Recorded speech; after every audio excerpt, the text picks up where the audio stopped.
एक मुझे सवाल जो मेरे जहन में आता है, एंड थोड़ी सी अगर आप इसके बारे में हमें, मेरी नॉलेज के लिए, वो लोगों की नॉलेज के लिए भी, आपके केस में ये डिप्रेशन का जो जो जिस वजह से स्टेम किया, वो आपने कभी असेस किया कि क्या वजह हो सकती है? Okay, so दो reasons होते हैं. नर्वस ब्रेकडाउन तो बड़ी एक आगे की I स्टेज है. had a lot of triggers going on in my life जिनको मैं सही से हैंडल नहीं कर पा रही थी. मैं escape कर रही थी, suppress कर रही थी और उल्टी फुल्टी चीज़ों में लगी हुई थी.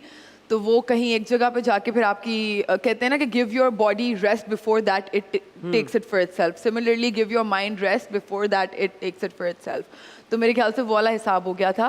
बट दो रीजंस होते हैं. एक प्रीडिस्पोजिशन होती है. प्रीडिस्पोजिशन इज कि आपको जेनेटिकली आप जो हो आप प्रीडिस्पोज्ड होते हो, आपकी इंक्लिनेशन होती है कि यार ये हाँ, लेकिन तब भी 100% नहीं होता कि आपको होगा ही होगा. आपको कोई ट्रिगर हुआ तो हो सकता है हो, नहीं तो नहीं. और काफी लोगों के अंदर जो होता है वो मतलब उनकी सिचुएशंस, एनवायरमेंटल कुछ नर्चरिंग ऐसी हो जाती है. Triggers in your case?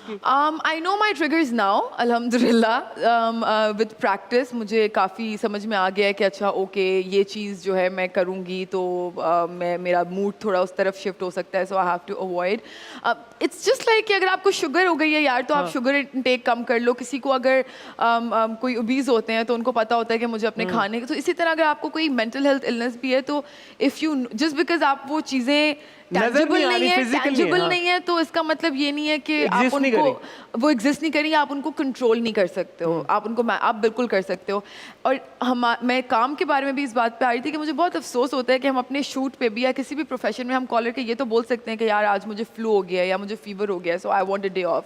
लेकिन आप किसी को कॉलर के ये नहीं बोल सकते कि I am not feeling like it या you know I am upset today. अगला बंदा समझेगा ही नहीं उसको मतलब. और अगर आप किसी को ये बात, I am very vocal about mental health issues इसी वजह से कि लोगों को समझ में आए कि अगर आपको कोई दिमागी मसला है तो इसका मतलब ये नहीं कि आप फारिग हो.